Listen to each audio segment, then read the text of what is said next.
low quality episode that we upload this week if it decides to be funky. But guess what, guys? Kinsey's back. Yeah, that's I'm the back. exciting part, guys. Kinsey returned. To address the elephant in the room, aka the smallest person So what in the I room. say every week, I'll be like, let's address the elephant in the room. Kinsey's not here, but she's back, guys. Every week I promise that she'll be back, and this time I kept the promise. I said, just letting you know because I'm a reliable person. So before I we start the told you to come back. episode, let's totally touch base on maybe Kinsey can give us like a 5-sentence. She didn't actually that we can't do that. She didn't watch the stuff that we watched, so we can't even do that. Wait. We should recap though, real quick. We watched Alice in Wonderland. The things you guys talked about, and I'll give you one sentence for each one of those. Yeah, things. but you didn't watch some of it. So the It'll be fun, first one just was do it. Final Destination, and you didn't watch any of that. So we'll get back to everyone on that. Well, give me one sentence. Anyways, I want to hear it. People From die Kinsey? very Yes. scarily from situations that I never thought you could die from. And I think it. Literally The crossing the next street. one, we did Alice in Wonderland. I will never watch that movie again because that flower is so scary. Or is it the caterpillar? The caterpillar. The flowers are just like caterpillar. racist. Sets me into PTSD shock. We got her input live when she called during that episode. Yeah, PTSD. The next one we did was Given, which you also haven't watched. One sentence. The gay one. The gay one. No, I tried reading that manga and I just really couldn't get into it. I have a lot of gay animes that I like. We'll have you boy watch animes. the show. Yeah, I think already I'm liking the show better than reading it. Y'all are Yeah, I'll just watch the show. I'll give losers. it a shot. The next one was I can A hear that. Whisker Away. What did you say? A whisker one- away. I watched A Whisker Away, and I really liked it. I thought that's the one with the girl that turns into a cat, and she likes the boy, and she pretends to be his cat. Yeah. I will say it is very realistic for a middle schooler to do that, and think that that's okay. Yeah. Show up to this man's house, and if you could turn into like a cat in real life, so Oh yeah, I think that's definitely like middle schooler mind fantasy. You're like, let me go see how this person's doing, even though that's like trespassing, stalking. But like, you know what? That's just my middle school crush. Like, privacy issues, but Oh, I accidentally muted Kinsey. I know I was like, I could hear her talking, but like her screen was silent. I was like, what? I was looking at her settings and I accidentally muted her. That's Mike, funny. quit playing around. Well, I was just checking because like her audio just looks different from ours. I was just double checking. Yeah, and then she'd get tea, like he'd be venting to his cat, like we all do.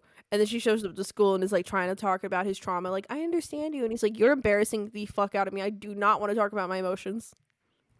he was the most Scorpio thing about his emotions. He's like, I talk to my cats, not people. Please get away from me. I know, but around his cat, he's like completely letting loose. That's funny. And then the last week we watched a movie called Everything Everything. It's about a girl who can't go outside. It was a cheesy girl that romance movie. It was just like an easy flick to watch. The girl that can't go outside, it's like she's in this like modern looking house. Mm-hmm. Yeah, she's in like this house and there's this boy next door talking She's to like her. allergic to air pass practically. Yeah. She is. It was a cheesy one to throw on. Was it good? Well, So- you give us a one-line review, Kinsey, of not seeing it. I've only seen a little bit of it, and I personally have a PhD in romance, and it didn't pass it. It didn't pass the bar check.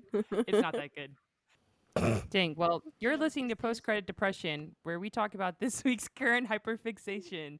My name's Mariah, and my fun fact is I had sushi in the park for dinner today. My name is Kailen, and my fun fact is I'm at Kinsey's house this week. My name's Kinsey, and my fun fact is I finally got to put out my magician Bobo and Coco that both Mariah and Kailen got me for Christmas that I wanted so badly. And I 'Cause get that's to what look bad at friends them do for every each day. other. Yes. My horrible Yeah. friends. I'm so glad that you love that. I remember you telling me how much you wanted it, and I was like, okay, it's on their website right now. I wanted it so bad, dude. For So I real. immediately took note. I was like, okay, mental note. Kinsey really wants this. I will remember this. And I added it to my organization file in my head of gifts to give friends. I know. I will give Mariah that credit that she reached out and she's like, we're splitting this. Yeah. I basically gave you no option. I was like, hey, she really wants this. And I remember you were like, you think so? And I was like, yes. Do you even listen?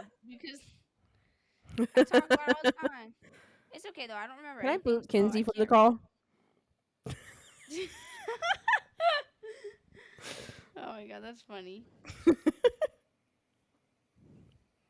Dang, I Mariah, bet they you can't didn't be. say your name or a fun fact. You guys. Yes, I Yes, she did. did. She said her name, and she said What her was fun your fun fact was fact? that she ate sushi today for dinner outside. I didn't hear any of that. That's wild. Well, It was guys, said. whichever one of you, Ooh. who would like to tell me what we're reviewing this week? Since I'm the one No, back. you. No, you're the one having to ask me. And if you're back, then why don't you go ahead and ask me what I'm introducing to the podcast this week because you didn't introduce shit this week. Kailen, what are you That was introducing to? technically what she was doing. She was just doing it in a goofy way. She just didn't know who No, it was. she worded it No, wrong. She save said, "Why flag don't for the y'all people tell in the me?" She back. said that. Why don't y'all introduce what we're doing? Why Exactly, don't no? Kailen. That's not how we Kailen, always word she it. got quiet. No, autistically, I'm just upset. That's not Suddenly how we we do it. have to follow a set rules of how this goes. Yeah, Yeah, Kailen. you guys be like that all the time, Miss Virgos and your big threes. Anyways, You yelled at I me at the chose. beginning of the pod, and you said we Speaking can't have strict rules. I said, speaking okay. of, no, you guys have that. You guys are You like, know what? it's your I think turn it's because last week you. we did this. I think it's No, you with your I Virgo think I'm the sixth free house. spirit, and then I try to follow the rules, and I get burned. But it's okay, Virgo big threes. We're going to be talking about the musician Florence Welch, aka Florence and the Machine, also a Virgo. So funny that we That one was introduced Mariah the that time. conversation with that. Virgo. Yeah, so I had you guys listen to Florence. Doing the Wasteland Baby was inspirational to me, at least. Like, you know who the girl Hosier is out there? It's Florence. Not saying she is like as big or hype as Hosier, but she's pretty important to me, and I like her songs, so I wanted to cover her for my first musician on the podcast. Um, I will say though that I don't listen to all of her albums or all of her music, like all the way through because I don't know. They're just not all. They don't all speak to me, or they're not all bops, or some of them just like kind of sound a little repetitive to me personally. But that's just a personal tasting. So I curated 11 songs, a couple from each of her really big playlists, nothing from any of her movies, and you kind of get a taste of all of her over the decades, or decade. I don't know however long it's been. I think it's been like more like a decade, really. Um, and I made you guys just like a little capsule of Florence and the Machine to give you guys a taste. So I figured we could just go in order chronologically and just like tell me what you guys thought, and we can talk about the songs. Yeah, I will say I really liked Kaylin's curated list. I think she chose really good ones. Not that I've listened to all of Florence and the Machine's music, but I think she chose good ones, very good ones. I'm gonna be honest. I listened to it. I didn't really jive with her too much, but there were some good ones in there. Oh no, That's I okay. I'd say agree. like Overall, overall, I'm not a Florence and the Machine girly. I'm not a Machine fan. A Machini. I'm not a Machini fan, but there was a few good ones. Yeah. Hold on one second. Why are there things in the chat? People are watching us. Losers, loser, boo, you suck. That's us, chat or audience. Just to let you know what's going on. Tomato, tomato.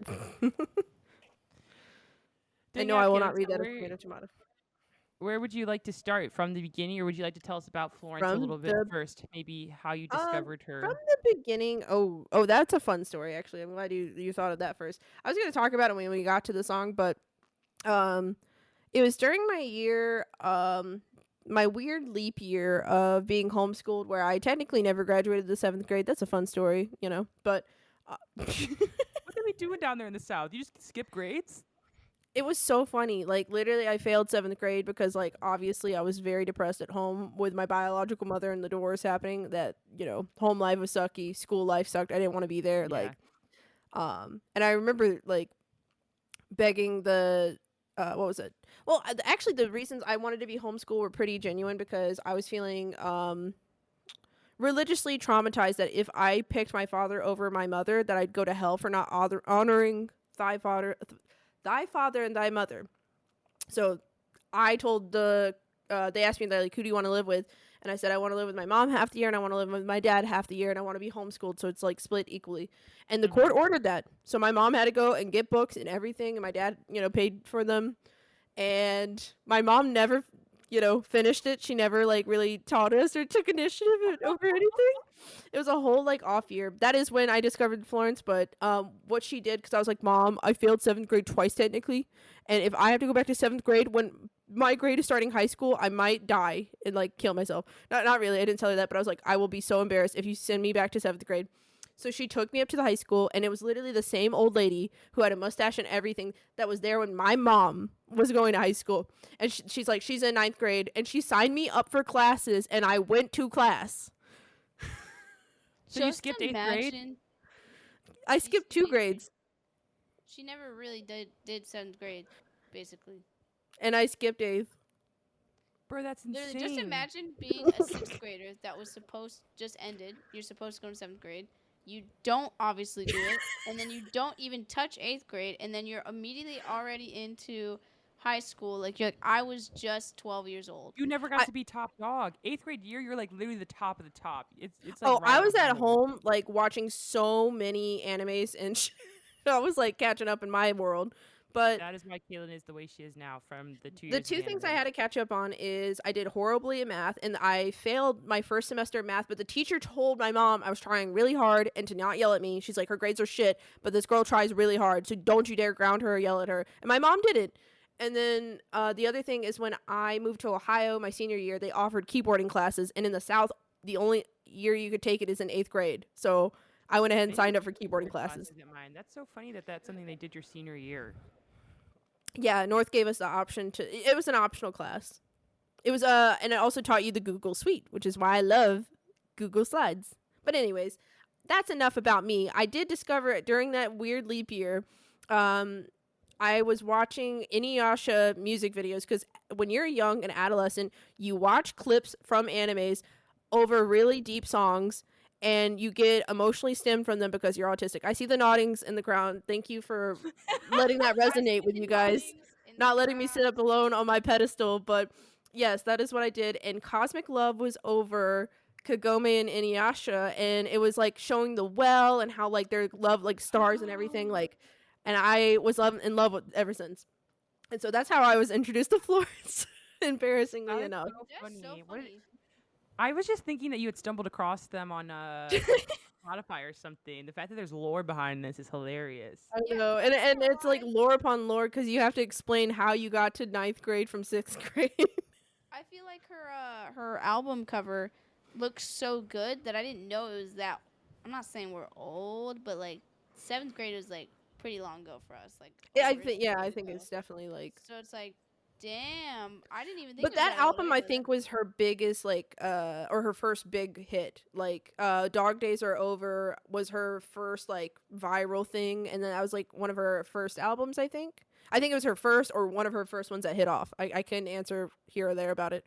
But anyways, Cosmic Love, that was the first song I'm introduced to. Obviously I put it on the playlist for you guys, but we can start with The Dog Days Are Over because that one is the one you hear everywhere on all the commercials. You hear it in restaurants. Like, it's really popular. And it's just like a Commercials. upbeat, like, upbeat bop. All right, well, Dang. we can start with that one. Are you gonna ask us any questions? Or you just want Yeah, us what to do you guys start think off? about it? And, like, any lyrics stand out? I need to get my phone and actually start following along with the lyrics, too. I had to pull it up because I didn't retain a lot of it. Hold on. Yeah, I like You know reading what's along the cool? lyrics, I'm on a too. I did computer the right same now, so with I can straight up. Oh my god! If you guys expand your browsers, we're all in one line. Yep. Oh. I don't know. I feel like I don't have as much like commentary to contribute to it as a whole as we have in previous episodes. It's So actually the one song I didn't write really much notes for because, like, I'm just being candid for like the whole playlist. I got you. I think it's just kind of let me see. Actually, It pause definitely and sounds cut. like a commercially vibe. I think it's got that like beat. Like I could hear it playing at a Target commercial while someone's showing off their fit.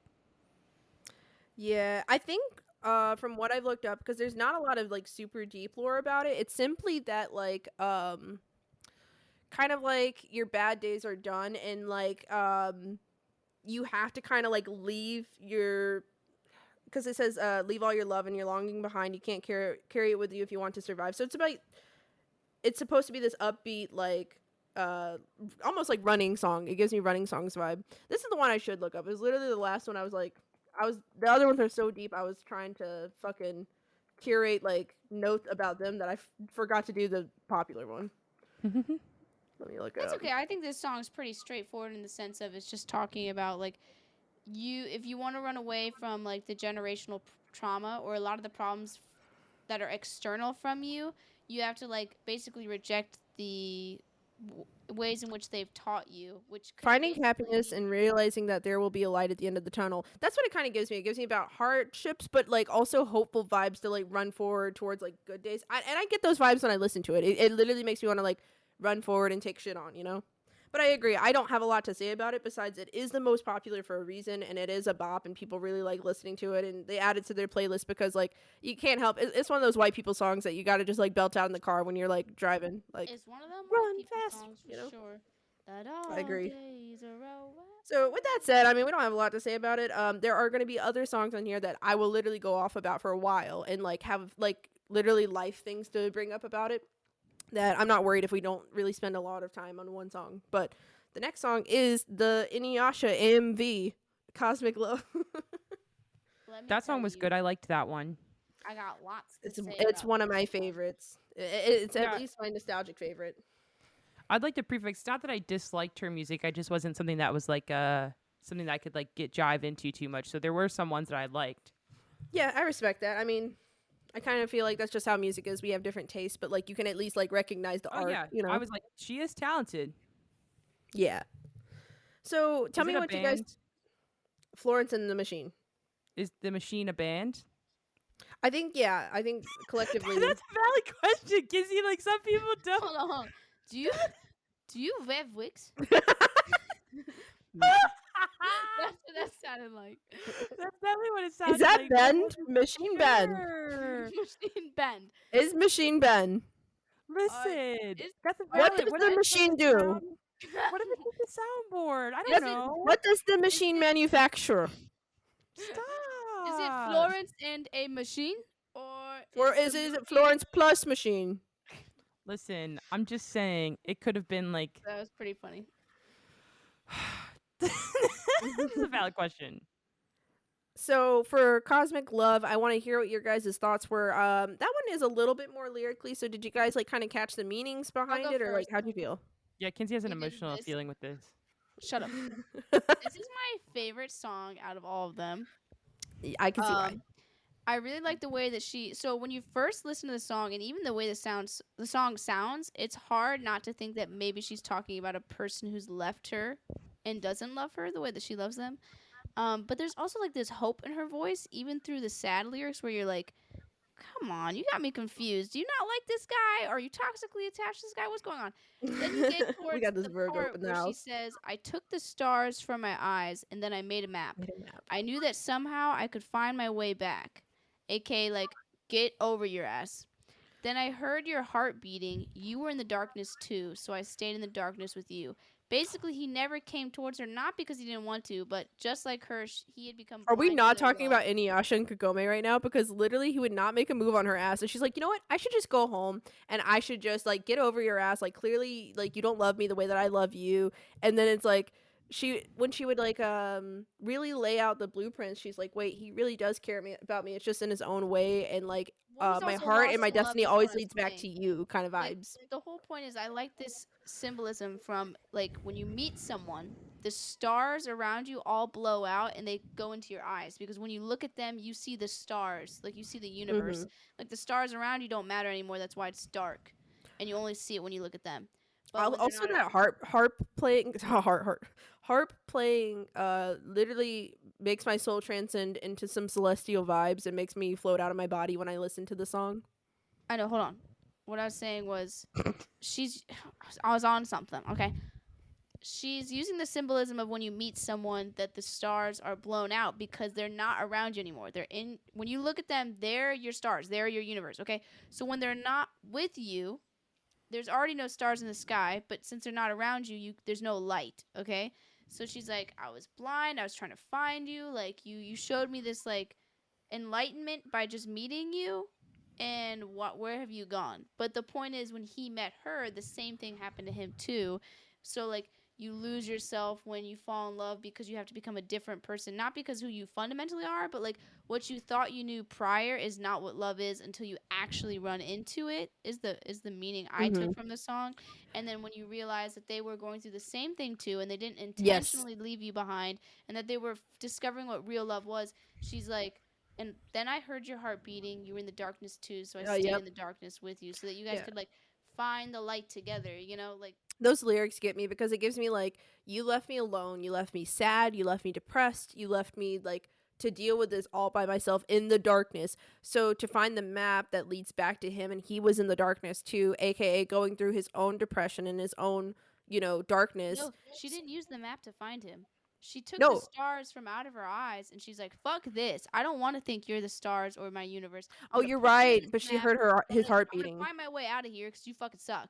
And then she realized, as she was You're looking at right. her map, she heard his heartbeat again, because it was almost like when you I took the symbolism of not being able to hear his heartbeat as he was close to dying, just like she was. Like he was literally roughing it out like her. So when she originally tried to find his heartbeat, and in the dark, I can hear your heartbeat. I tried to find the sound, but then it stopped, and I was in the darkness. So darkness I became.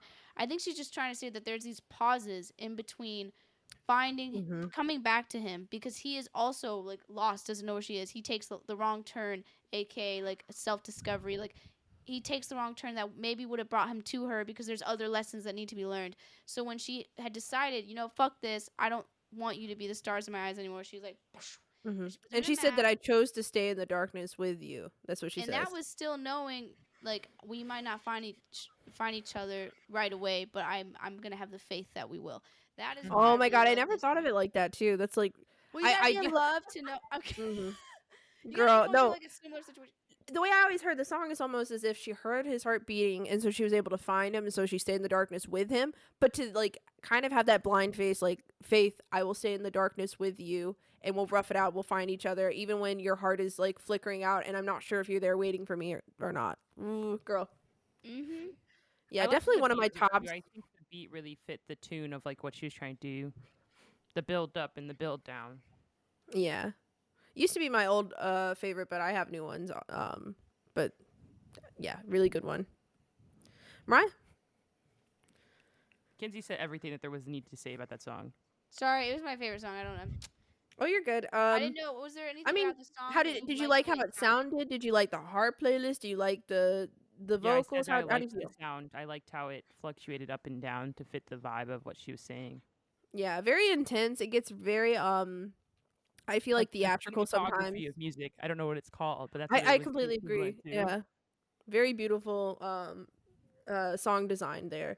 But yeah, it was one of my favorites too. Obviously found it out through like the Inuyasha and Kagome shit, but like even after I got to college, I found myself always like, if I was making anything in that sort of like romantic vibe, or not really like pop vibe, just more like kind of deeper sentimental or sad, like I was adding a lot of Florence, which, I'll actually touch on kind of like the genres of her music as we go throughout the rest of this like podcast. But um yeah, this song was the hook for me, and I feel like it would be for a lot of people. And I mean, Kinsey, not ever listening to Florence or giving her a chance before, like she out here like at least standing this song.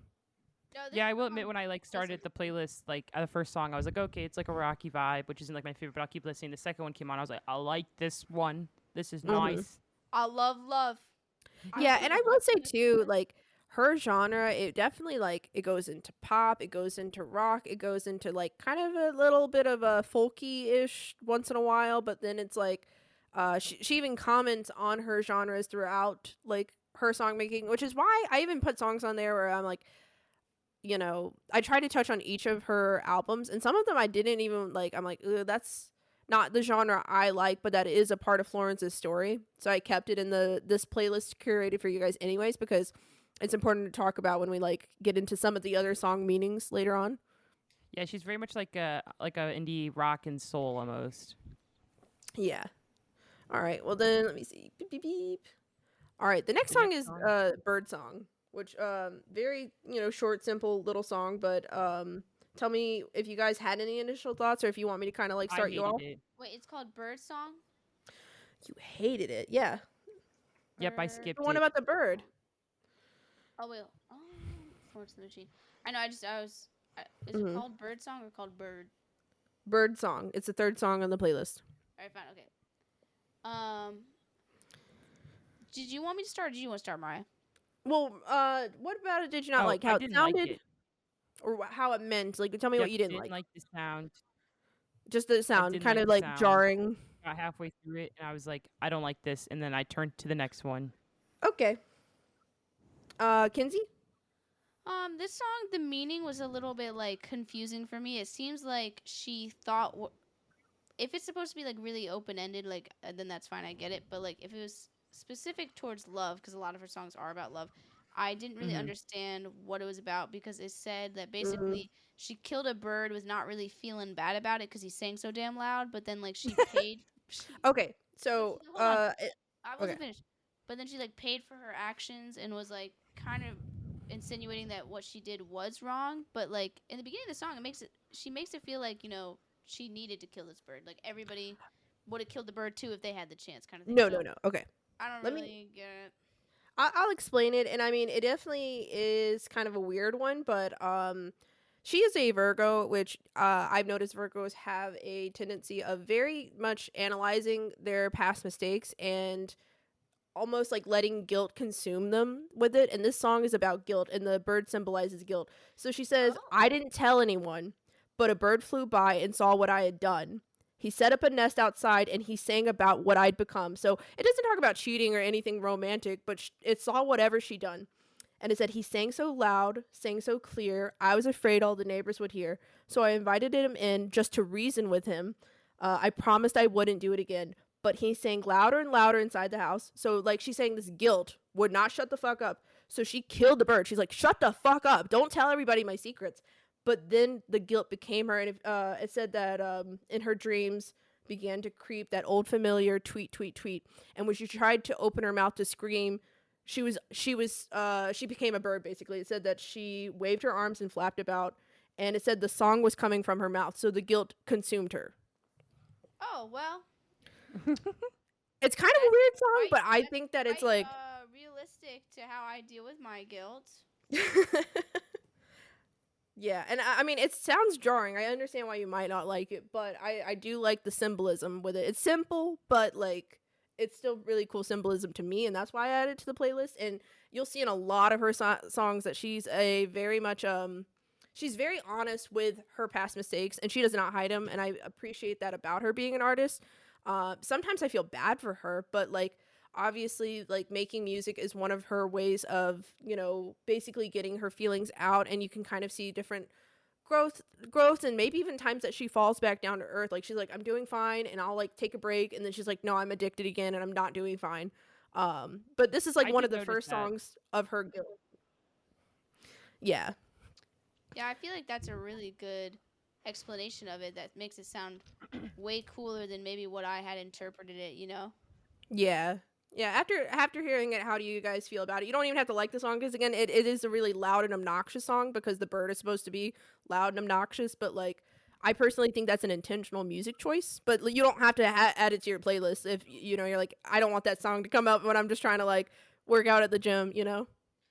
I think I love the meaning of the song. I think maybe it's one of those songs that like it will have to grow on me because when I listened to Hosier's EP, I was like, I hate. Well, I didn't say I hate it, but I was like, Through the Flood didn't vibe with me, and then it became my favorite song on the EP right now, and so I've not heard that one. I have to go check it out. it's so good. Well, when I first listened to the song, interestingly enough, this similarity that I'm trying to make about this song, I didn't understand the meaning. I was very confused. I was like, I know you're using like the flood, like Noah's Ark kind of vibe, because he Mhm. likes using his little religious symbols. I was like, but the way he had like poetically said his words, I was like, maybe I'm too dumb. I was like, I don't get this. Then when I was in the car one day, I was really going through it, and I turned on the EP. And when I was listening to the song, it really matched how I was feeling, and I was like, holy shit! And the whole song had a new meaning to me. So like maybe the bird song, now that I know what it means, or if I'm going through a tough time, I can put this song on, like where I feel like I'm like, I don't know, lashing myself for past mistakes, and then I'll be like, you know what? Turned into a bop because I thought I was gonna hate that Hosier song. I was just like, damn. the first Yeah, Hosier song I don't like. I was like, this is bad, but it ended up being bad as in like I feel bad about it, but it ended up can you being one of my charge this? favorites. Oh, I'm sorry. I got distracted. My computer is dying. Oh, can you charge it at the same time of having this thing plugged in, Kinsey? For the Yeah, mic? yeah. Why is it not working? Oh, it's working. I'm so sorry. I didn't mean to interrupt you right then. Nah, man, it's okay. But yeah, I mean, I get what you're saying about the Hosier thing. I mean, I told you I had a hard time with Hosier only because his music is so deep and poetic that I really have to have the lyrics pulled up and listening along for me to understand it. Otherwise, I And you get gotta so know the lost in his references. melodies. If you don't know the references that he's making, it can be really hard. Yeah, I completely agree. And even having you, like, I didn't understand Shrike at all. I did not understand Shrike. And when you told me what Shrike meant, it became my favorite song. So it's so interesting how that can happen with music. I Yeah, think the thing is with like Kinsey said, you have to listen to it so many times. There's times where I'm listening to music and I'm like, that was a catchy little bop, and then like randomly I'll be listening to it like another day, and the lyric just hits different, or you just happen to hear that lyric that you might have been missing beforehand, and you're like, did they just say what I think they did? And you have like this whole, it's almost like a whole Mm-hmm. realization about what the Yeah. emotional intent behind it is. Which I would say Music people like needs even like Florence digesting. Machine and Hosier, anyone who writes like creatively like with their lyrics and it's not just like the mainstream stuff, or even if you look at mainstream artists and look deeper into their discography, because obviously the stuff on the radio has to be, you know, little bops because that's what gets you pulled digestive. in. Yeah, I think Like I'd if you, appreciate when. Oh, sorry. you're okay. Continue. Keep going. Oh, okay, I'll go first. I think that when Kenzie's showing me new songs, because she's tried to show me Hosier songs before, like play it, and she's like, "You're not reacting the way I want you to react," and I think it's because I can't digest it. When she's sat down and like she'll sing along the lyrics, she'll be like, "My sunlight, sunlight." Do you see the parallels from the moment earlier? And when I really understand it, I feel like I'm watching a movie when my friends kind of either showing me the lyrics or walking me through it. You can't just play a song I've never heard before and expect me to digest it all. So the way that we've been showing each other music lately, like really like taking apart the lyrics and understanding the art and digesting it all instead of just like listening to the sound of it and not really diving into the music. I've been liking how we've been listening to music. It's Bro, been this introducing me is to a what you lot of do. new artists. This is what you do when you listen to new music that you're starting to like. You put your headphones in and you lay down at bed at night and you go like this, and you just listen, and you just be present with the music. And it like I used to do it when Mariah was a sad little middle school girly. I had my Barbie MP3 player where you could snap on different outfits for her, and I used to lay in bed in my little mind palace. Kinsey knows. Kinsey knows. Kinsey knows what it's like in that mind palace at the end of the night after a long day at home. Oh, I've And I been would to the sit Mind there Palace, but I with am my Bro, saying that that headphones Mind in. Palace was free fucking entertainment for me. I could do anything in It it. was, and I I'm would. saying You I just you understand the sit Mind there, Palace. I'm saying lights that out. You just consume it, and it's the I get best that, thing in the girl. world. That was me in middle school too. I had a little red one that I found at school and I didn't give back to anybody. But Karma got me because they saw it with my little brother one day and they're like, "That's mine," and so he gave it back. But I didn't know whose it was, so it was mine for the time. But I'm gonna anyways, it show had you some really guys good music what on my there. Barbie MP3 player looked like. Keep talking. You're good. Yeah, I think that this feeling I'm trying to describe is especially if it's Hosier. If you guys want to show me a new song of his, unless the lyrics are explicitly like stated, if you guys know it all the deeper meanings and that it's not completely like stated black and whitely, you cannot play it out loud and me not read along or hearing it for the first time and expect me to digest it at the level you've already digested it because like um when I would listen to Hosier with Kinsey like junior year, senior year of college, I did not get it until we really like started this podcast Hmm. and we like took apart his lyrics and I was just like mind blown for the first time. Bro, half the time he don't enunciate what he's saying either. Yeah, Somebody it's tweeted this hard. say that It doesn't if help I was either. meant to understand what Hosier was saying, he would let me. Like yesterday, like he wouldn't mumble basically, and I fucking laughed Oh when I my saw that. I was gosh. like, Guess well, what? shit. I'm using Kinsey's MacBook to see this Barbie thing. Not Yeah, even Kinsey, like look at my playing on my text phone. message of my Barbie MP3 player that I had. I want one. Can someone get that for me? How much is it? Bro, I'll find it for you. Thank you. Where the fuck is it? I texted it. I didn't get it. I found it. One second. Yeah, it's because Kailen already I opened had it. one of these too. That was my first thing of media. I was like, this is the best thing ever. It literally was the best thing ever though, cause like it was yours. Nobody knew it was on it unless they listened to it, and it's just like you're doing your thing. Yeah, You listen privately. that's the way, Kailen. You just gotta really be in your feels. You have to pretend that it's just for you. Yeah, I definitely know how to do that.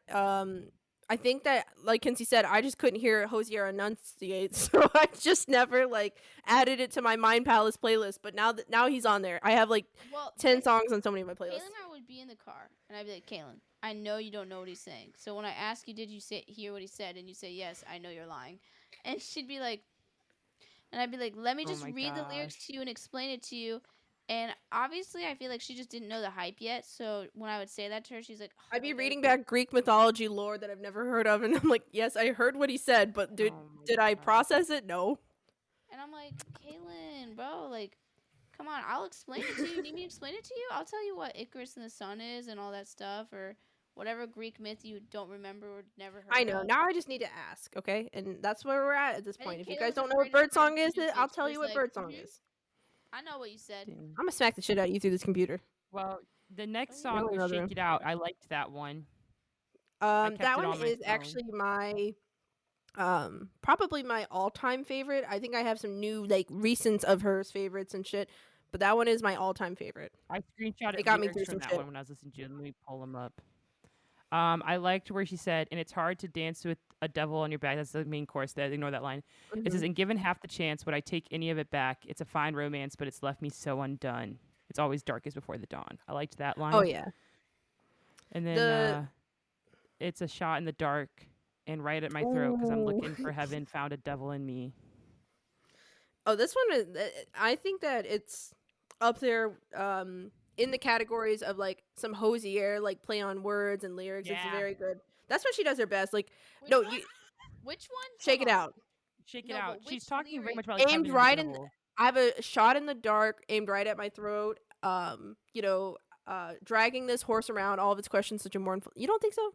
Okay, listen. Based off I the like that songs I've line. heard, I think out of all the Florence and the Machine ones, this is the most poetic out of her songs. Because sometimes it was like the songs were not necessarily straight to the point. I don't think a normie would know what she's talking about all the time. But I will say the way she, like the words she chooses and how she, like the rhythm she chooses to write in Mm-hmm. is not very deeply poetic to me. Yeah. This song, I will say, has the best out of all of her songs in regards Mm-hmm. to like what are the metaphors she's using? What like I feel like I she's think some using of her different recent words in this stuff one. does a good But job like on it as well. Hosier will straight up say a sentence that I've never heard before. Like that's when I think of Hosier's lyrics, I think of like He's this making up a shit is language. new English or some shit. Hers, I think this was just really well written.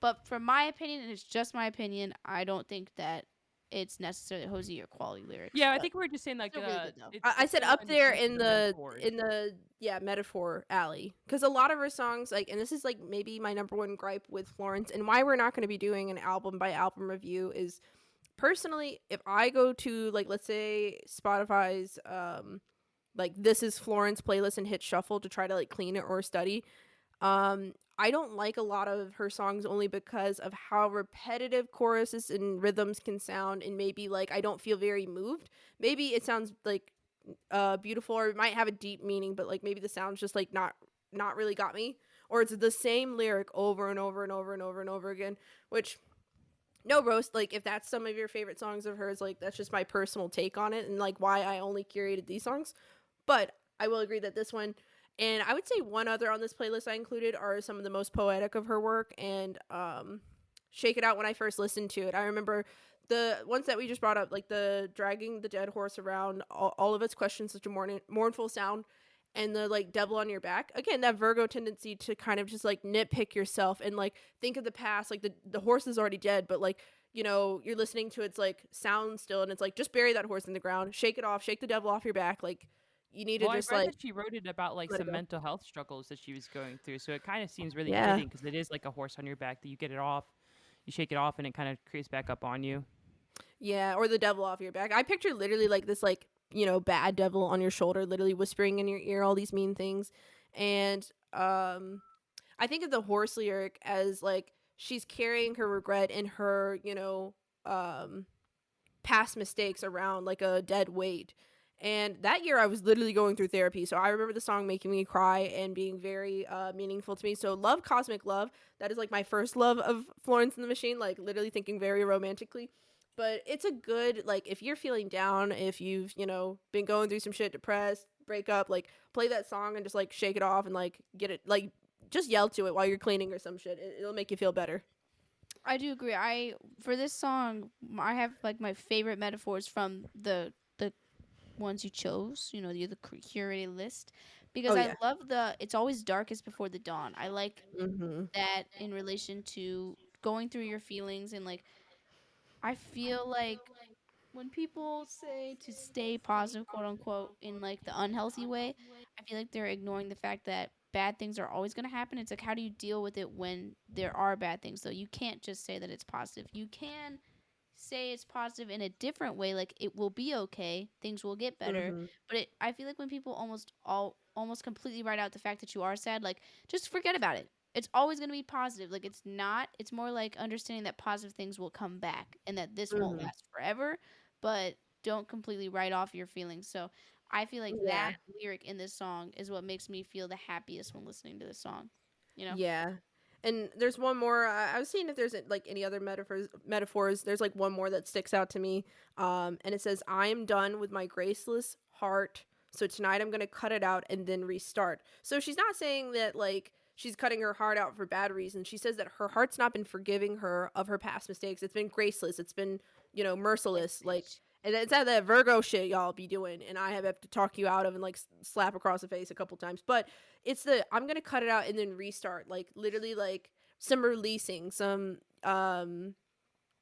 kind of releasing and starting over and being kinder to yourself, which I really like to see her post once in a while because a lot of her songs do make me feel sad for her. Like, but I think that every artist is going through shit like this, and even if they're posting how happy they are, like they're going through shit too, you know. And it's not to say that like, oh, every artist is going through that. Like I think everybody's going through this shit, and like you said, Kinsey, like you can't just like kind of fake it or ignore those feelings or pretend it's okay. So even though I will sit here and say like that's kind of sad that she wrote that, it's true, and it's like we're all going through it. Yeah, I actually really like that she's very honest with her feelings in these songs. It's just because she's famous doesn't mean she's not going through something or that she's not struggling with something, as you can Mm-hmm. tell from like the King song and stuff like that. Or no choir. Like we'll get to them very shortly. Now, there's only one song from this album, and there's a lot of like popular ones from the album of Shake It Out. I only included one though because like I think it's the only one from that album I really like musically. It's the one that moved me. So we're gonna be moving right on to this next album, with Ship to Wreck and What Kind of Man, which like this is where genre wise I kind of fall off of Florence just a little bit. It gets very rock heavy, which I'm not roasting at all. If that is your flavor of rock, then like that's cool that that is, for you. But these two are songs are out of her whole playlist are the ones that like kind of spoke to me the most that I liked. But I wanted to include it really to just like show the one some of the problems that she struggled with that she wrote about, and two like so that you guys kind of get a taste of this little era that she had. So starting with Ship to Wreck, pretty simple meaning. Like, did you guys think anything musically meaningfully? Do you want me to Yeah, it start turns out I first, Mariah? don't like rock music like I thought I did, so I didn't like either of these songs.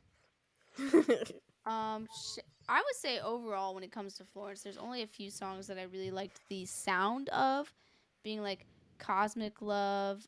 What's the dead horse we were just talking about? Shake It Shake Out. It Up. Shake It Out. Like I love the sound of those, even though the meanings were so profound to me too. Ship to Wreck, I really liked the meaning too. I wasn't like super crazy about the sound.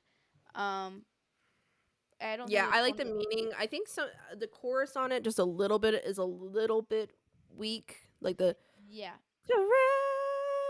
I'm like I loved the meaning because I feel like I've struggled a lot in my past with friendships, relationships, where I feel like the way she's writing it, like she doesn't even remember what she did to self sabotage, but she knows she did something wrong because absolutely, yeah. they're responding to her behaviors. And I feel like when you're that deep in your unhealthy behaviors, you might be able to notice the patterns of people like losing people close to you, or like um, them even all reacting similarly in similar situations, like whether it's arguments you're getting into, disagreements, stuff like that. But it's like you can't like seem to tie together why it's happening. Mhm. So I really loved the metaphor of like making a ship to wreck it. Like I'm building the ship Yeah. to wreck it, but I don't know why I'm wrecking it, because why would you build a ship to wreck it? You want it to float, you know? So Yeah, I and think it's a good self sabotage thing. she always words it as did I build a ship? Like she's like, "Did I? did I build a ship to wreck? Like, Yeah, and I it's love this that confusion, because she's like, I can't tell, like, because she's still in the mhm. song, she's still in that point of view where she doesn't really know what she's doing is wrong.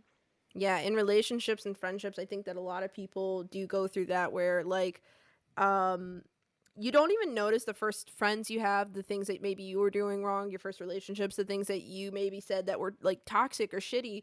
And it's only through maybe seeing patterns in future friendships or relationships that you're like, am I the problem? Is it me? Like, which I again, very vulnerable of her to speak upon, that like she maybe has been the cause, which she's been open about her struggles with drinking and addictions, that it has ruined her relationships before. So I think that Ship Direct is a very big vent song about like, I'm struggling, guys. Yeah, I do like her honesty in her songs. Like, she definitely doesn't speak about herself as if she's like this high and mighty famous person. She's like, I have my own problems. I'm kind of embarrassed about my problems too, because I'm doing like well, you know, in the eyes Yeah. of the fact that I'm famous. Oh, on bad days where I'm really wronged by corporation, person, ex, I love putting on a good like Taylor song, but I definitely can see where like a lot of like feel good songs like that. It's always just like you little snake over there. I'm gonna come over here and I'm gonna have a good time, which like that's good to get you in the right vibes, but like also 9 times out of 10 or 8 times out of 10 there's two sides to the stories. I'm not saying that always, some people are just crazy, but Yeah, some people are just I think fucking Florence is just acknowledging maybe the crazy shit she's done or said and didn't realize it in the moment. Yeah, I think that's really cool and human of her. I really appreciate her writing that way about herself. Exactly. And not like in I don't know, it's not like, it doesn't sound like it's in a self-deprecating way. It doesn't sound like a, oh, oh, Florence, you're allowed to act like that. Don't worry. She's like, no, this is like probably really bad, and I struggle with it. And I'm like, yeah, girly, actually, it actually doesn't sound too good, but I'm happy that you know it's not good. Yeah. I don't have any lyrics that like really stuck out to me. I feel the exact same way about Ship to Wreck. It was one of the ones I almost like carved off the playlist, but I kept it significantly. It's one of her most popular songs, especially from this album. So I'm like, I feel like I have to speak for the fans just a little bit. And I wanted to make the album about 11 songs. So I was like kind of juggling between songs, and there was other ones that I didn't like a little bit more. They sounded a little bit more like repetitive, like I don't like. So and I feel like this one's even one of those like repetitive ones where she kind of says the same chorus over and over and over again, and it's kind of hard to sing along because I'm like, girl, we all can't sing like this, you know. Yeah. On to the next from this album, and we'll get out of the woods here. Is What Kind of Man, which this one's my favorite from this album. So this one I might have some lyrics to be able to pull out. Mm-hmm.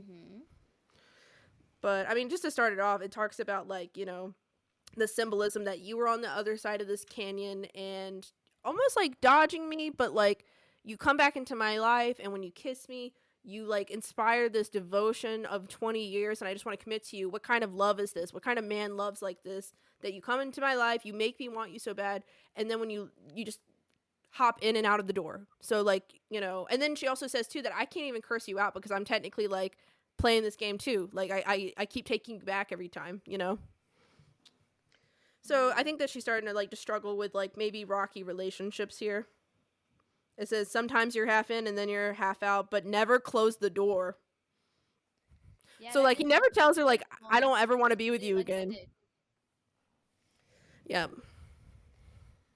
Um, I liked how she was so honest about it. She's like, I know this man doesn't want me. Like, I know he is so clearly showing his intentions with his patterns. She's like, although he definitely is kind of the worst person in this situation, I think it's good that she's acknowledging, like, if I know this, why am I still doing this? It's an addiction at this point. Like, your kiss inspires devotion, but if I know who you are, then I shouldn't be devoted to you, you know?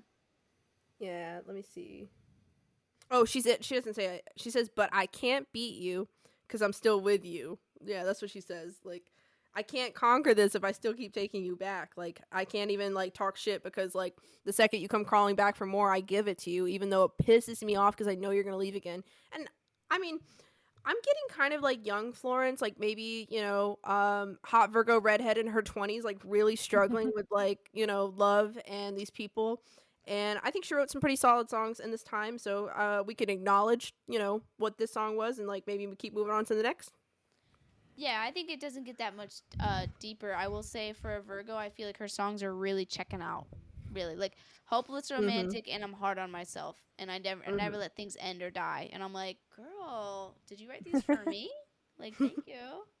I feel To like keep it in the romance genre, we're into the next album, which I have not been saying album names because I'm not gonna lie, I only remember the Longs one, which I don't even I technically don't even remember the full name. I'm such a bad fan. I'm sorry, Florence, but at least I showed up and included you in the pod.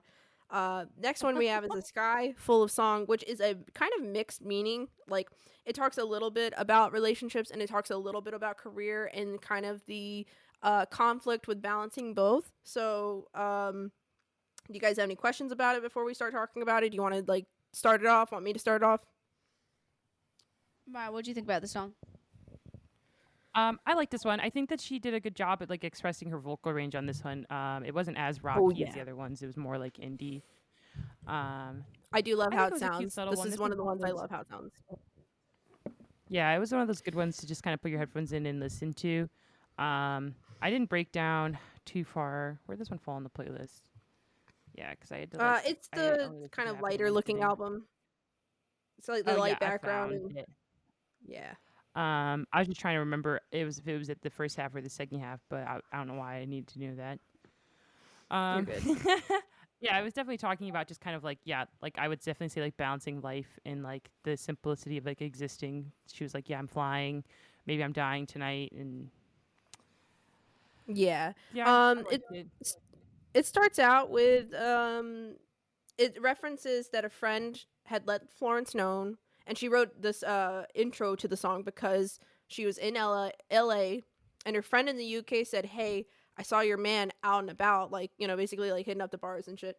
And she's like, "I just want to let you know." And it kind of got Florence in her head. She's like, "Are you cheating on me? Am I like kind of neglecting you because I'm chasing this fame?" And at the same time, put your mic up. She was kissing strangers too.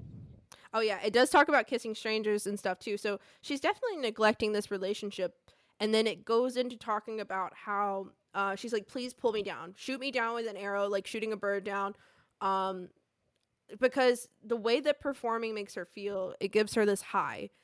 She feels very celestial, very powerful when she's on stage and when she's performing, but she feels lonely when she comes down from that high and she realizes that like she doesn't have her man anymore, or she feels kind of like like she's been neglecting him too. But at the same time, she does say that she's been kissing strangers, so she's like, I don't get to see you, and I'm out here feeling lonely and depressed, so I'm gonna go see people. And clearly, like, I'm assuming you're seeing people, but I don't even know for sure. Like, are you okay? Are you seeing people? Like, um, and I see just this really like lonely woman that's like, please hold me down, please, like shoot me down, do whatever you need to. I've been flying for too long.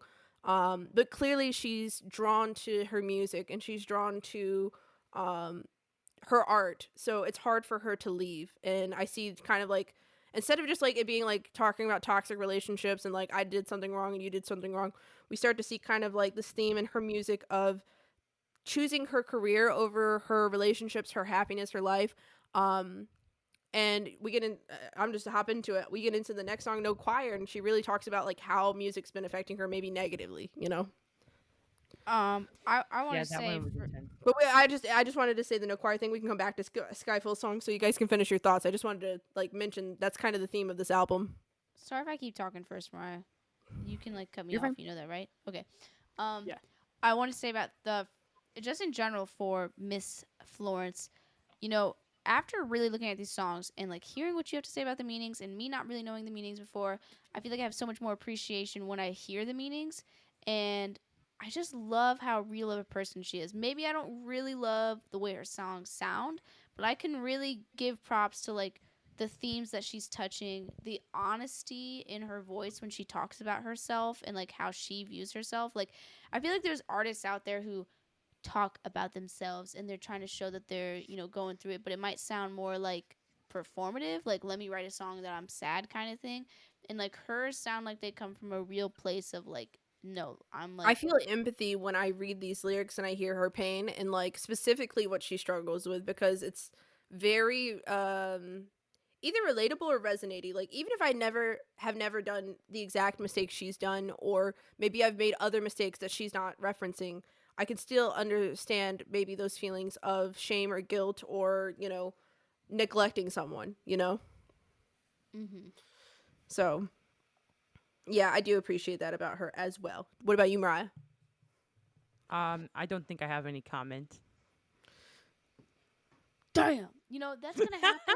There's gonna be times where we share things and we don't like vibe with it as much. It's fine. I mean, I'm not saying I'm gonna pull up these songs and listen to them all the time. There's like a few where I'm like, girl, Yeah, That's there's I'm like okay. doing that. 2 or 3 that I saved to my phone for long term. Mm-hmm. Listen, if I pass They the made the mic cut. and you ain't got nothing to say, that's fine. I just don't want to like blow through. You're good. Yeah. I definitely agree with Kinsey that like if you were just to look at the lyrics alone, like she's very real with how she speaks. I would say a lot of her stuff is about like her struggles or mental health struggles, and it's very personable. So I Yeah. will give her credit that. This is one of the ones too. Like when we get through the ship direct and what kind of man era, I start to kind of come back into like kind of falling in love with like the angelic sound of her music, and like here's my personal taste. I like it, and um, so this is one of the songs I really like with how it sounds. Mm-hmm. I just want to reference like I liked how it sounded too, because we didn't talk about the sound. So I just want, or you said you liked how it sounded to Mariah at the beginning, but I just want to say it one more time. What's the next song? The next song is called No Choir.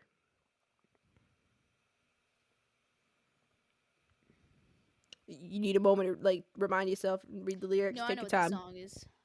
Um, Mara, what do you think about this song?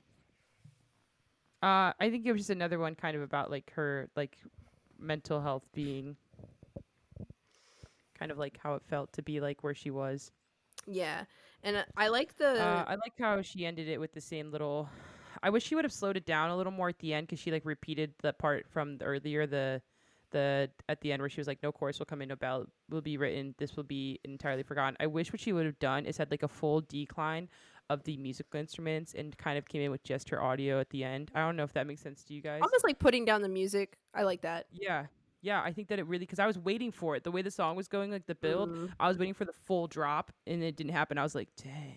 Look at you, Miss Music Director. Like you should definitely go help produce some of her next albums, because when she has a bop, she has a bop. I will say that. And sometimes she makes some choices where I'm like, if you just curbed it a little bit this way, it would have like flowed a little bit better. It would But have hit my heartstrings a little different. yeah, to each their own with their art at the end of the day. Like just because I'm being nitpicky doesn't mean that I'm trying to roast you, I'm not Florence. I sure about really music. I appreciate could it. listen to it. Mm-hmm. Yeah. Um, Oh, Kizzy. I was gonna say for this song, this was one of the songs I remembered the most. Like again for the theme about it, because in her other songs she talks about, yeah, she loves like being on stage and she loves the high that comes from it, but in this song she really talks about like, I'm really only getting this like attention and this fame from writing about sad things. Like if I actually want to be Mhm. happy with myself, not put myself down and let things go, there's nothing like worth writing about. There's nothing requires to sing, because a lot of Yeah. people think it's not worth just writing about being happy or singing about being happy.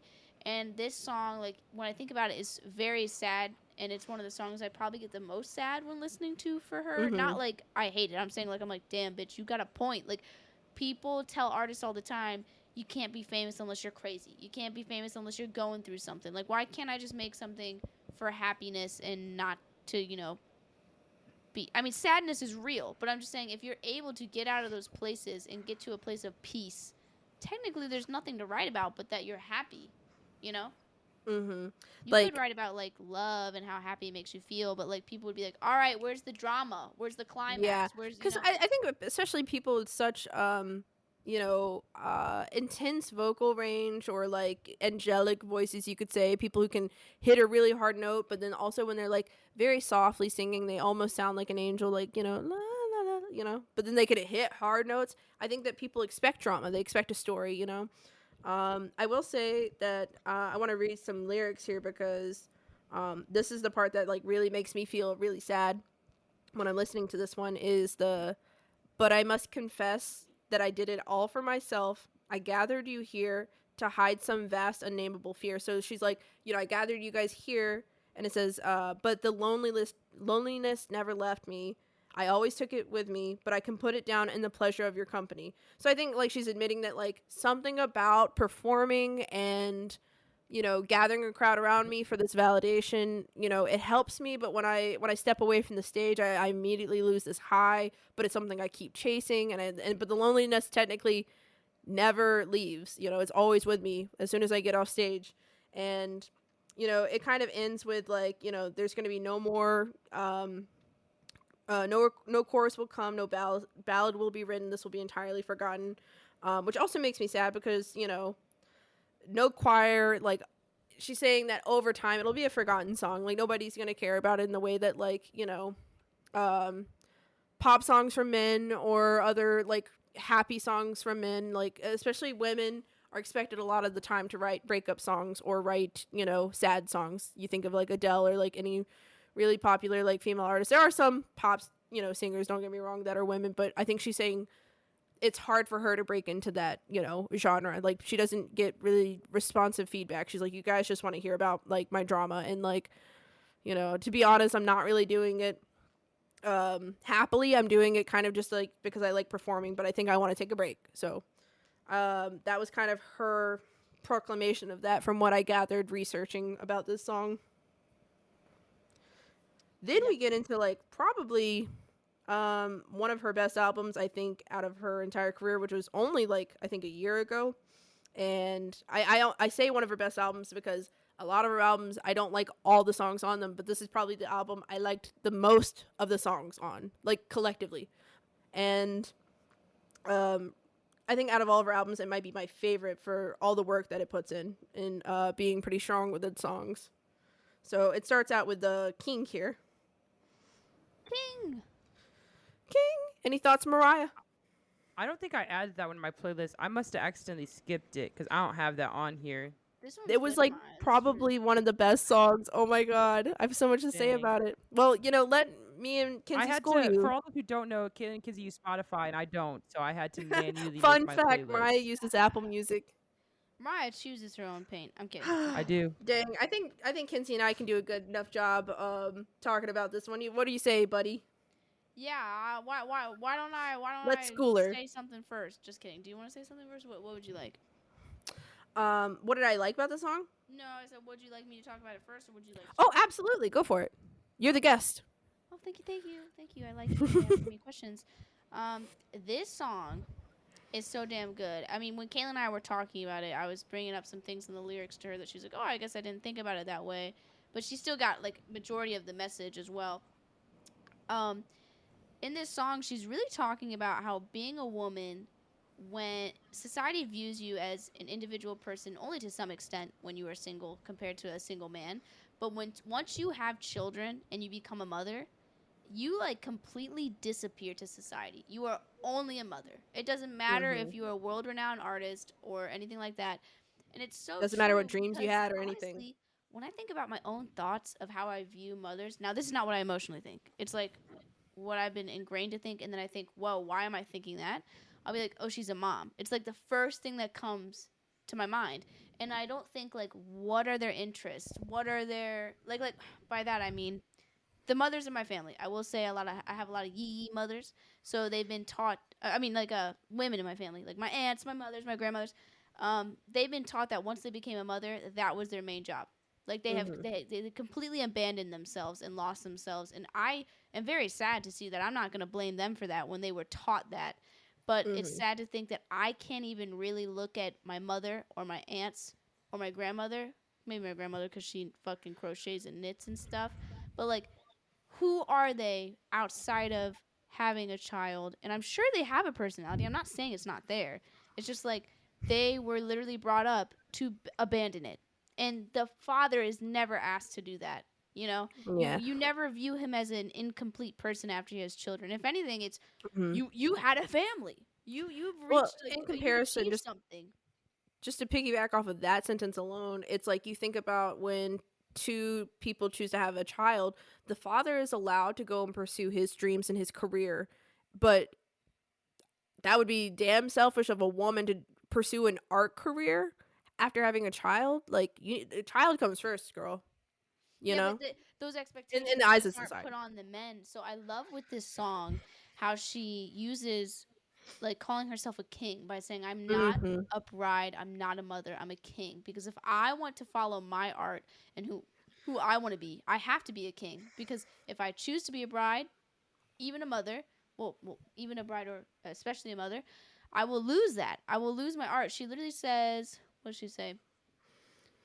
I love this lyric. You'll like this, Mariah. She says, "But a woman is a changeling, always shifting shape. Just when you think you've figured it out, something new begins to Something take." new begins Which to I would change. completely agree with. Like once you feel like, oh, I've gotten my footing, like people can view me differently. It's always like something. Well, you're a woman, like you need to do this and this and that, you know. And then she says, I think it "What's talks about like that specific lyric. I think she's talking about how people keep pressuring her, and she's like almost questioning. She's like, should I change my mind when she already Well, this had is her what I'm saying. footing? Like, when you feel like you're gaining your identity and you're gaining like confidence, you know, this is who I am. It's like, well, once you start, every year you get older, it's like there's something else somebody's got to mention to you that you should be doing as a woman, you know? And it's like, God damn it. Then she says, "What strange claws are these scratching at my skin?" Question mark. "I never knew my killer would be coming from within. I'm no mother. I'm no bride. I'm a king." Like literally saying that if I have this child, you know, coming from inside me, it will kill who I am because I will no longer exist. I'll just be a Hmm. woman, Hmm. like a Um, mother, a bride. Like the things I can give to the world will not be as valuable. Like they will not view it as that because they will think my only responsibility and only importance in life is to take care of this fucking kid, you know? And that makes so much sense. mhm, Like you will be killing a version of yourself based off of the way society expects women to be, a mother to be. If I ever mhm. Yeah. have kids, I'm gonna try my best not to let that bother me. But it's obviously not easy. Like I've seen so many Oh, I TikToks. love people who girl boss it out here and, pursue what they want regardless. Like, and the man meets halfway and they get daycare or whatever the fuck they need to, like, still be individuals. Because I do agree, like, you really shouldn't have children even until you are, like, well off enough to take care of them. Obviously, our society can make that hard to make the choice, even, like, deciding to have kids. But, I completely agree with you. Also, really quick, you are spitting a lot of really true facts, and I agree with you. I want to throw just a few lyrics at Mariah because, like, I really want her to like kind of intake some of it. First of all, the song called King. All throughout it, there's so many like interesting metaphors to like medieval castle vibes and like Oh yes, it's so lots good. of Yeah, I really looked at cool the lyrics while you were coordinates. talking. Yeah, really cool. Um, Speaking of the uh my killer coming from within and how it would literally like end her life, you were talking about in the intro. It says, we argue in the kitchen about whether to have children and about the world ending and the scale of my ambition and how much is art really worth. So to break that down, they're arguing in the kitchen about having children and about the world ending. When I first heard that, I was assuming if they were just talking about politics or climate stuff, but no, like if she were to have a kid, her world would end. And then it talks about the scale of her ambition. So it's kind of like, well, how long do you really want to keep making music? How long do you really want to like keep doing your own thing? And how much is art really worth? So they're like, do you really want to just keep chasing this thing forever and never have kids? Like, is it really that But valuable to her? what I think is funny is the last line when they say the very thing you're best at is the thing that hurts the most. People think the best thing a woman can do is have a child. Like this person she's arguing with is completely invalidating the scale of her success that she's had as an artist. Like how I much took is your that art lyric really worth compared to differently. That's having a a very interesting child? take. Like you could have a child. That's something I can't do. Like basically the man saying like you can do something that I can't do, and you're telling me you think that it's not worth sacrificing all of the success you've made. And she's like, obviously not. Like having a child's important. It's great, and I'm not like invalidating the children's existence. I'm just saying having a Or even child is people who not love being a mother. it's not the best fucking thing you're gonna do in your entire life. It's Oh, not. I completely agree. I can love that kid 120%, and I'm not gonna be like, oh, this is the best thing I've ever done. No, bitch. I love you and I want you to do well, but the best thing I've ever done is stay true to myself and not like tell myself that fulfilling the prophecy of being a woman and having a child is the best thing I could do. Like I think that's so Yeah. ridiculous, and I love that line because it says, "And how much is art really worth? The very thing you're best at is the thing that hurts the most. Like So you having a child is going to hurt you the most based off of how it's being given to you." And I agree. I think it is. That's the first time I've heard that lyric in that regard, because every time I hear that lyric come up, the way that I take it, and I'm not saying either take is correct or wrong. Like, we'd have to have Miss Florence Welch herself like sit down and tell me which one's the correct one. I love your meaning, and honestly, when I listen to it, sometimes I think sometimes I'll take on that meaning if I'm in the mood for it. The way I always heard it, the very thing you're best at is the thing that hurts most. I'll get into some of these other lyrics very quickly, Mariah, just to like kind of touch base with you. But I took it as like this: pursuing my art isn't easy, and That's a good sometimes point. it's not the all always what makes me the most happy. So it, like she's mentioned before in her music and even in the song, how sometimes pursuing her music hurts, but she's like, but should I really give up that when I value it? Yeah, And I really agree with that. Actually, maybe it could mean both. I don't know, or one, yeah, but I like I both. like both. And then she says stuff like you need to go to war to find material to sing. She says I need my golden crown of sorrow, my bloody sword to swing, my empty halls to echo with grand self mythology. I am no mother, I am no bride, I am a king. So all of these medieval themes of I will go to war and I'll find my music to sing. Um, I need my, like my art and these halls filled up with my songs and my art and my like, all my achievements. Even though it's lonely in this hall, I'd rather like keep pursuing it. I They fucking love also the bloody mentioned, sword mention. I'm like, yes, bitch. yeah, one of the articles I read about this song too also mentioned how like some of the lyrics talking about like the scratching at her skin is feeling pressured by society to have kids, and she's questioning, should I? So there is supposed to be this like, dang, I'm lonely doing my art and I love that, but also don't pressure me into becoming a mother just because I am becoming like I'm in my later 30s. And then at the end of the song it says, hold on, it skipped a no choir. I don't know why. Oh my god, hold on one second. On my lyrics it like moved. Gotta read the last bit. Gotta read it. I'm scrolling. Here it is. It says, I was never satisfied and never let me go, just dragged me by the hair and back on with the show. So that's supposed to be a hint as to what she ultimately is maybe deciding. Who knows? If Florence changes Hmm. her mind and has kids later, good for her. But she's basically saying like, this feeling's never left me. I've never wanted to give up on music and I've never been quite satisfied with it, so I'm not going to stop pursuing it. And it said that it dragged her by the hair back onto the show. And it also says it in kind of a painful way, almost as if like, I think she music has wants to brought me have good things, children. but it's also hurt me sometimes, but I'm still going to go back to it.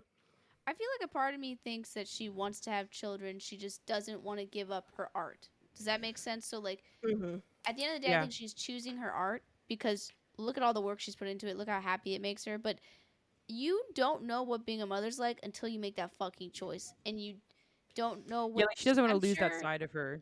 Yeah, I'm sure she's already predicting, like, how much time is a child going to take out of me, pursuing my art and everything like that. And I'm not saying it ever defines an artist or makes them worse. That's not what I'm saying. I'm saying it will take your time though, having a child. And Mm-hmm. she's like, am I willing to let go of what I have right now? I like the time I spend on my art, but I think a Mm-hmm. part of her hurts because maybe she wants to have kids. I could be completely wrong. Maybe a part of her is like, I don't even want to have kids. I'm just thinking about it because I feel expected to. I think both Yeah, I those can see both, answers. and I I don't can care. see different Either one's people right. resonating with different ways, and both are valid. I completely agree.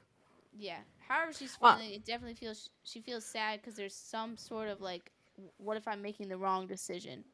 yeah. How did you like how it sounded, Kinsey?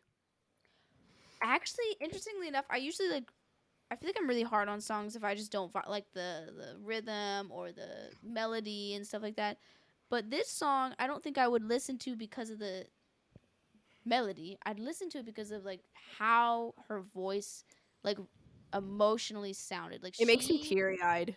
I was about to say the same thing. Like I can hear her like struggling to say each sentence. Like I'm going to just choose this path of loneliness because it's who I am to be an artist, not to be lonely. It's Mm-hmm. the things I want, but so many people don't agree with or align with, and it could make me lonely, leave my relationships, leave my friendships. Mm-hmm. And but she's like sticking beside it. I don't know. I get really sad listening to the Yeah. song. I Colin think and I it's really more of liked how it poetry, in sounded my too. opinion. Sounds like Mm-hmm. poetry to me. Oh Doesn't yeah, necessarily I turn think into a this is song, another but one that I wanted to bring up, that like this is a poetic one on the later end of her career, but I love how it sounds, and so did Colin. I'm happy to hear that you love how it sounds and can feel that like kind of pain being conveyed. And I also just wanted to ask Mariah, like, when you go to give it a second chance or whatever, like, I hope you like it too. But what do you think overall about at least the meaning? That much, maybe you can come up with something to say. Yeah, I said earlier, it does sound good. It sounds like you're right. Like she doesn't want to lose that part of her, like the artist part of her, in order to be a mother at the same time. Yeah. So, because I mean, that's the truth. I mean, I see it with just like my best friend. Like literally, when you become a mother, you do have to set aside parts of yourself.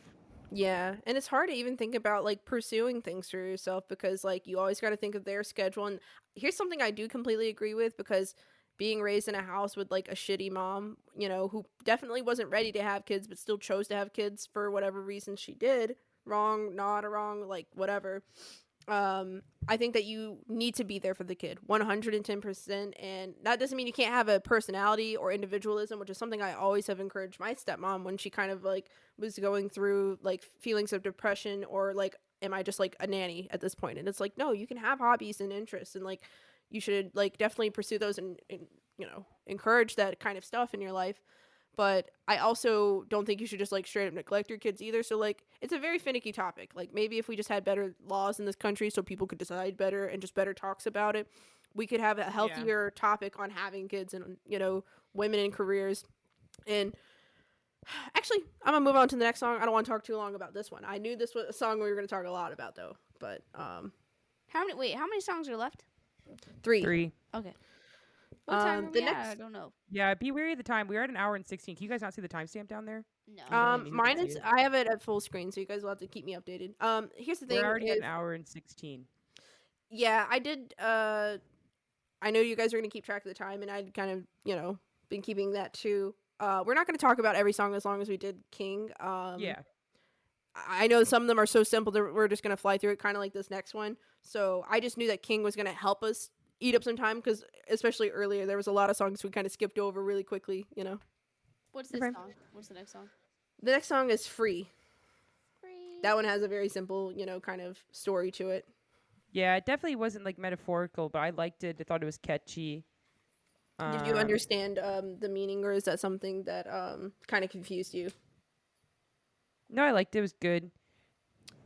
It was up Yeah. the, you could say, up the Hosier aisle of talking about Christianity too. Um, does Free talk about that? Or is that It choreo says, music? Yeah, there was "Oh, a line like about it. It wasn't Christ like the up." whole It song, says, "Oh, but like Christ up on a cross, who died for us, who died for what? Oh, don't you want to Oh, call it off?" For me, I didn't like the way this song sounded, but I really liked the explanation about how living is an equal give and take of being happy and suffering, like which yeah, we've talked about in the mm-hmm. other song. And she said, you know, I'm always running from something, I push it back, but it keeps on coming. And being clever never got me very far because it's all in my head. Like what you're experiencing is real, but it is in your head. So like, how do you choose to be free? How do you choose to detach from suffering? But one of my favorite lines, where is it? It's towards the bottom. It's like saying that you're choosing to sing anyways. What's yeah. It the was definitely like a very like almost like a poppy song, so it was an easy one to listen through. I Yeah, could I catch myself definitely kind can of see that. dancing to it a little bit. Oh, I would know it. What the fuck? So I liked that. It had a nice little tone and beat to it. I found I it. agree. It I says, agree. I agree. is this how it is? Is this how it's always been? To exist in the face Mhm. of suffering and death and somehow still keep singing. Hosier talks Mhm. about this all the time, how he's like, listen, y'all, heaven don't fucking exist. Like, you're living in paradise right now, but it also comes with the like price of that suffering exists and is going to happen anyways. So like Mhm. detaching yourself and choosing to sing anyways, choosing to see the good in life. I really love that lyric of how she says, and somehow still keep singing. If, to Yeah. exist in the face of suffering and death. I don't know. I always liked that. I feel like I came from a very traumatic religious background, and I didn't like the whole rhetoric of Christianity and how they talk about like heaven and hell and sins and how you're going to be held accountable for those things. And I was Oh, me like, neither. honestly, I think that we should just appreciate the now more and stop living in a future that is not going to come for us. But that's my opinion. I think it's like live in the present and know that honestly, I think heaven and hell is existing on earth. It's what you choose to like live in, the state of mind. Like, are you going to choose to be suffering, or are you going to choose to see the good in the world? So that's why I Yeah, like I that like lyric. those themes, and it really helps ground you back to earth, because if you're kind of living in things that mask your fears and anxieties about maybe like self-discovery of happiness, or just like overcoming struggles, and you kind of just like cast them aside and like ask in a very like kind of loose way for a god to like fix it. You can ask the universe for help, and you can ask like um for guidance and advice, but like there's also equal amounts of like finding coping things to help you.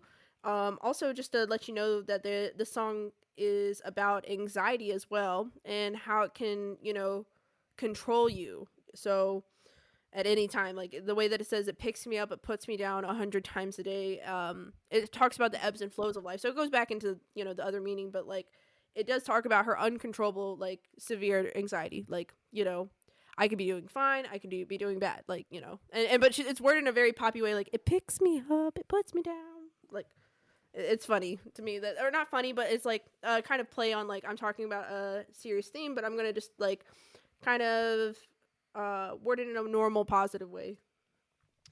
Yeah, I will say you're right. The song is about anxiety and everything like that, but I think like the anxiety that comes from her though is the fact that life is full of ups and downs, and that there's things that you can't control, and that like there's things you have to suffer through, and it's like, is it worth it all? Is it worth to suffer through certain things you can't control? And that's why I kind of got a little deeper on the subject of like, what's the meaning of life, and how do we choose to keep moving through it every day? But yeah, Yeah. I did like that part of the song. Bean is on my phone, and I need my phone for this next song. Rude. So I'm pulling up my phone for this next one because What's it called? um, it's Choromania, and you guys can give me your opinions. This one I would actually like to lead, because I personally think that one, I think it sounds pretty cool. It's one of the ones Called that like Choreo Mania, my man. Choreomania. Wow, Choromania. Anyways, I'm Southern. Choreo, We shorten shit choreo, unsolicitedly. dancing. Um, so I'm going to, let's see, reference a like let me see. Hmm. It says first recorded in. It's like a historical fact. First recorded in Aachen, present day Germany, on June 24th of 1374. Outbreaks of dancing mania continued periodically in mainland Europe until the 17th century. During such episodes, groups of thousands of people would dance uncontrollably, screaming, shouting, and claiming to have visions until they collapsed. And then there's like other references of like in France of 1518, when women danced in the street for about 5 days. 5 days. Eventually, 400 women danced themselves to death, and it Same. said that it was like a kind of an interesting historical fact that drew Florence to want to write about it, and like um, there are references of her genre talk as well, of like rock and roll, like so I just wanted to give you guys like the overall gist, like the inspiration of the song, but we can like actually dig in like any lyrics that stood out or anything like that. This song, I actually just really liked the historical, like the history behind the song. I think it's actually insane that that many women danced that hard and then not killed themselves, but died. And I'm like, Yeah. are you sure y'all didn't do that on purpose? I mean, Oh, I at that told time, I think you, I would have done it too, but considering, but this is like girl. long ago. You said this was long ago, yeah? Yeah, girl, I told you, Yeah, in like I actual probably would have done cults that and a too. lot of organizations that aren't really good, they use chants and hymns to hypnotize you and basically like puppeteer their you know, So do you think maybe they killed them followers. on purpose? You think? No, I think it was like hypnotized you. I mean, whatever started it and like whoever joined, I think it's like this trance that you're like lost in, and you dance yourself to death. Because like if you've ever seen any videos of cults dancing, like they look Yeah, but what like I'm fucking Yeah, saying puppeted though it is around. is like a hypnotize. if they entranced them though, and they knew what they were doing, and they've been Who's dancing too they? long, at the people who did it, the people who got them into the enough to I be think it dancing for started. that long. I'm I saying think it that started out they with one woman. I think one woman maybe started the train and other women followed in. That's kind of how I think it could well, have happened. well She's saying like the cult what I'm saying, leader that the cult entranced them. leader who was like, yeah, let's get dancing, voodoo, and then they started dancing. If they knew something was up, why didn't they tell them to stop dancing? That seems like a cult way of Maybe it getting was people part. to die in a passive way that was not their fault. Like, if you I saw think them dancing for so long, why didn't you tell them to stop? Why didn't you turn off the girl, I video? Maybe it's personally, part this is of the my take. lesson. This is my take. I think it was one Sounds like woman Murder.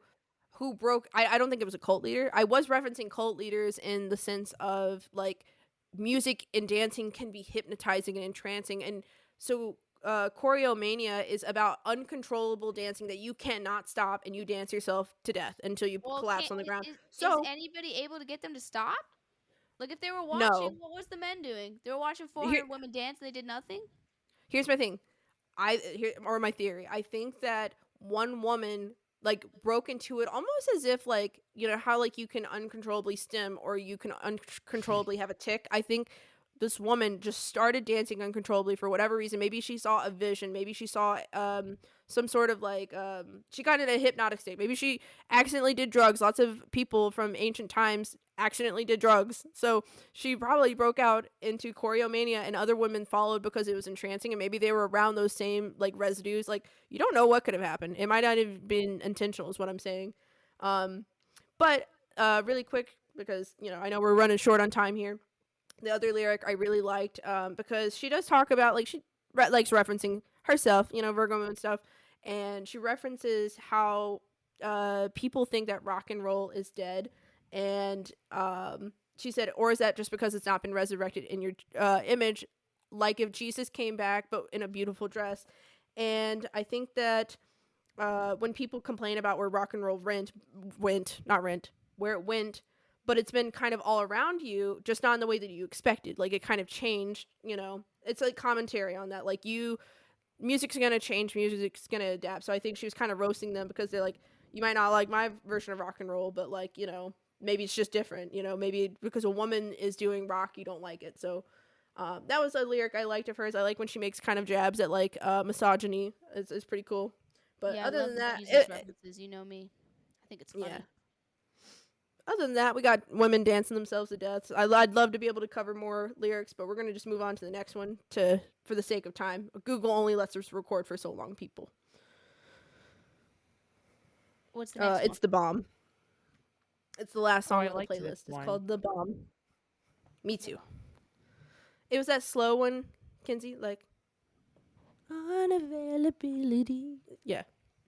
Yeah, I Oh, really liked it. yeah, I I think know she this. did a really good job like showing that bad relationship. Mm-hmm. I like that it was this representation with a bomb. Like, tell me I'm wrong that you're not basically a piece of shit abusive person. But did you And see what like how she she went said? into detail about how she like changed her whole life to adjust for them. Mm-hmm. But then she kind of comes out as like a little bit of a POS herself when and I mean it in like a slutty, like, you know, okay, girl, you do you if that's what you want to do. And she says that I Yeah, it's don't definitely love that you. toxic I love the bomb. addition. Yeah, that's exactly what it is. It's like I think that she was starting to fall in love with the drama. Mm-hmm. Like I love the push and pull, not necessarily you anymore.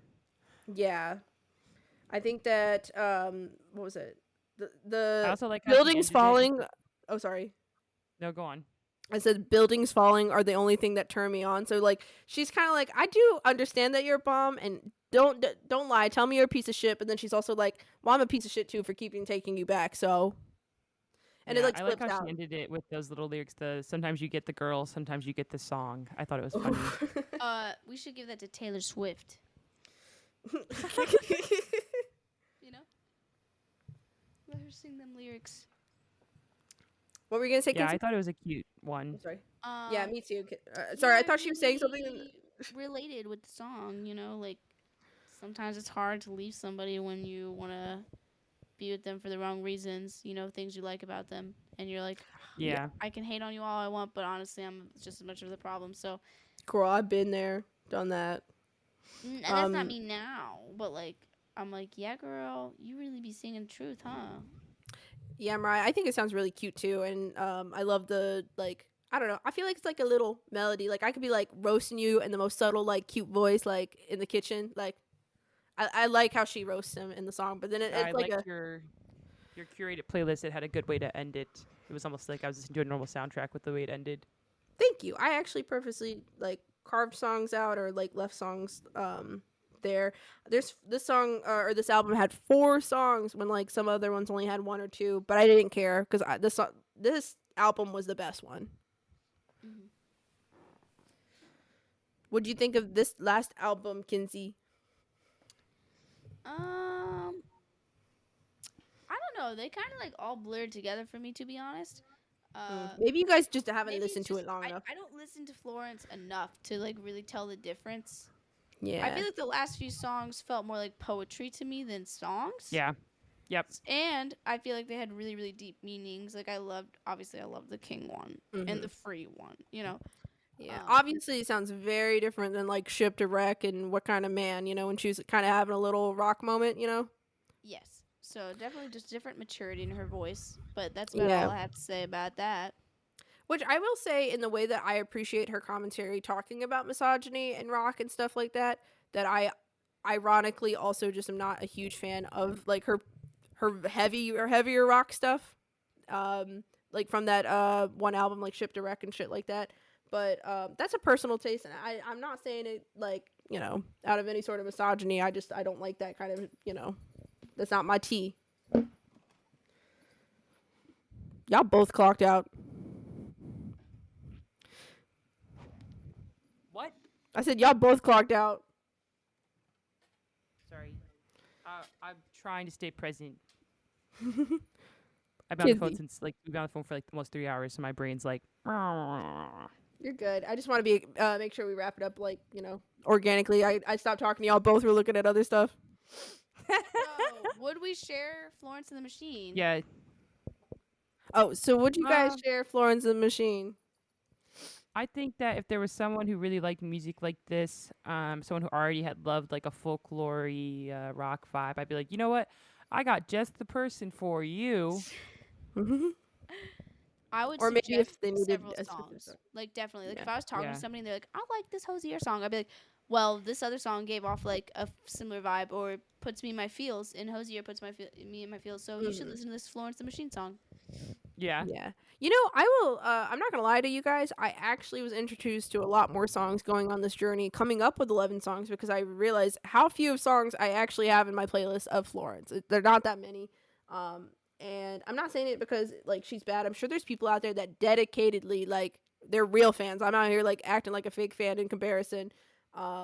Love her shit, and I really only liked like a couple, and so I agree with you, Kinsey, that like if I know my friend is down in their feels or they're going through something and I think the song could resonate, I'll send them like several, but like that's probably the only ones. I wouldn't be like, you really need to add Florence like this album, that album, like unless she keeps coming out with songs like this last album, which my personal opinion is one of her best in a while, with like a really well-rounded like back to back like kind of like hit for me. And I'd love to see her like kind of keep exploring like that kind of style of music, because it kind of takes me back to the Cosmic Love era, like personally. Yeah, Cosmic Love. Oh my god. It all started out in seventh grade. Can't go wrong with the Cosmic Love song. Alrighty, well, Kinsey, folks, what are we showing now that next you're week? back on the now that you're back on the podcast swing of things, you finally get an episode in like a month. So what are you sharing with us next month? Next month or next week? This next week. I noticed that too. I'm gonna be sharing Yuri on Ice for all you Oh homophobes my Yeah, we're out taking there. on our Pride All you era homophobes with out there, you better stay home. I can hear the opening this right month now. It's for the gays, the girls, and the days. So I see the it's all about- rotoscope ice skating around me. I love it. Yes, I'm very I'm excited getting to lost show right you now. guys, Yeah, our because next 3 episodes very are all cute. going to be in honor of Pride Month. So be ready, guys. Thank That's Mariah fun. for I love that. because she put it together, and I was like, wow, bro, that makes so much sense. June, Our month of first Pride. our first Pride, and we'll make sure every May to Pride month come. after is just as good. Oh yeah. Like There's every always year. gay shit to find out there. Even Interview with a Vampire shit. You might not think it was gay when you were a kid, Guys, but that like was you our watch it as early adult. preview. That was a gay That was movie. our That was a June gay-ass preview, film. okay, guys? Oh yeah. Well, I know. maybe when I would have did introduced Gibbon- that one for Pride if I had known it was gay, but apparently I didn't know. Bro, Right, I know we covered Given 2 weeks ago, and I was like, dang, should have waited. But I got other ones in mind. Don't worry, guys. Oh shit! I watch a Yeah. lot of gay I shit. guess you guys, we are already on 2 things of gay, so I mean, Mm-hmm. It's fine. Alrighty. Well, good Well, luck talk to you guys next week. uploading this podcast from the internet, Mariah. Like, that's Yeah, we'll interesting. see how it goes. Yeah, wish us luck, Um, people. Bye. Bye. See you later. What were you gonna say?